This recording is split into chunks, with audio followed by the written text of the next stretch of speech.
জৈনজ্ঞ বক্তা মানুষকে বলতেছে আপনারা মাজার জিয়ারত করবেন। শুনেননি আপনারা? মাজার জিয়ারত করবেন। মাজার মানে কি ভাই? হাদিসে এই শব্দ আছে? সুবহানাল্লাহ। যতগুলো হাদিস আমরা ঘেটেছি সবগুলো হাদিসে নবী সাল্লাল্লাহু আলাইহি সাল্লাম কি বলেছেন? যুরুল কবর ফাইন্নাহা তুযাক্কিরুকুমুল আখিরা। তোমরা কবর জিয়ারত করো, এত করে তোমাদের পরকাল স্মরণ হবে। যুরুল কবর ফাইন্নাহা তুযাক্কিরুকুমুল মাউত। আপনি সামঞ্জস্য দেখেন।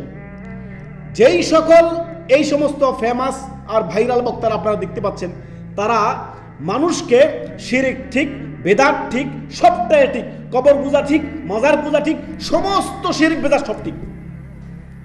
তার জনগণকে বলতেছে, তাদের এই জনপ্রিয় বক্তা বলতেছে যে আপনারা মাজার জিয়ারত করবেন। মাজার জিয়ারত, মাজার শব্দ দেখান হাদিস। সুবহানাল্লাহ। রাসূলুল্লাহ সাল্লাল্লাহু আলাইহি সাল্লামের একাধিক হাদিস একটু আগে আমরা উল্লেখ করলাম। নবী সাল্লাল্লাহু আলাইহি সাল্লাম বলেছেন যুরুল কবর, তোমরা কবর জিয়ারত করো, ফাইন্নাহা তুযাক্কিরুকুমুল আখিরা, এতে করে তোমাদের পরকাল স্মরণ হবে। কবর জিয়ারতের দুইটি ফায়দা, একটি হচ্ছে কবরবাসীর জন্য, আপনি তার জন্য দোয়া দিলেন, আর আরেকটি হচ্ছে আপনার, একটি হলো কবরবাসীর ফায়দা, আরেকটি হচ্ছে আপনার নিজের ফায়দা। সেটা কি? আপনার পরকাল স্মরণ হলো।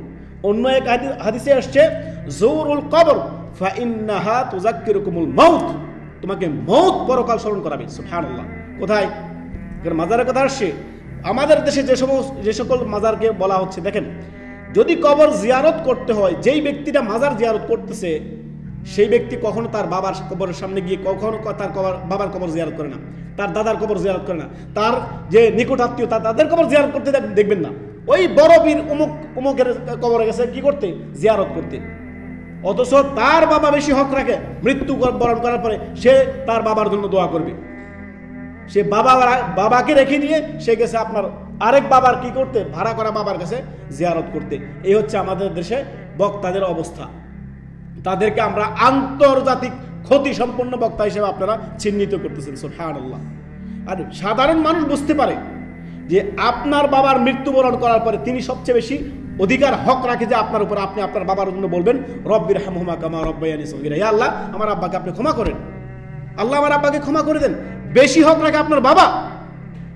আর আপনি আপনার নিজের বাবার কবর জিয়ারত না করে যাচ্ছেন। বাবার কবরকে কখনো মাজার বলে না, দাদার কবরকে কখনো মাজার বলে না, তার গ্রামের হুজুরের কবরকে কখনো মাজার বলে না। ওই অমুক পীর তুমুক পীর, পীর নামের ওইখানে কবরে নাই, অধিকাংশ আপনার মাজারের ভিতরে সব হচ্ছে এগুলো। অধিকাংশই এই সমস্ত মাজারগুলো হচ্ছে গাজার আড্ডাখানা, যায় গাঞ্জুট্টি, হিরোইনসি, এদের বসবাস হচ্ছে ওই সমস্ত আপনার মাজারগুলোতে। আপনি যে দেখেন ওই সকল বক্তা বলতেছেন যে আপনারা মাজার জিয়ারত করবেন। এইটা কি হচ্ছে? শিরক এবং বিদআতের সাথে সংমিশ্রণ। এই হচ্ছে আমাদের দেশের ধর্মকর্ম। আল্লাহ আমাদের বুঝার তৌফিক দান করুন। নবী সাল্লাল্লাহু আলাইহি ওয়াসাল্লাম কবর জিয়ারত করতে বলেছেন, কি জন্য? এত করে আপনার মউত স্মরণ হবে, পরকাল স্মরণ হবে।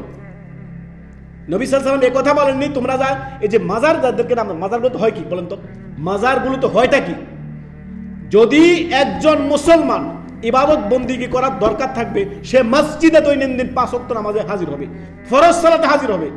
দৈনন্দিন ফরজ সালাতে অধিকাংশ বেনামাজির পাল, আর মাজারে যে কি করবে সে বলেন তো? মাজারে কোনো ধর্মকর্ম করা হয়? কিসের ধর্মকর্ম সেখানে? ইবাদত বন্দিগি না, চলবে না। সালাত সিয়াম না, কোনো কিছু সেখানে হয় না। ইবাদত করতে হলে আপনি মসজিদে যাবেন, আপনার পাড়ার মসজিদ খালি, আর আপনি মাজারে যাবেন? ইয়া আল্লাহ, আল্লাহ আমাদের বুঝার তৌফিক দান করুন।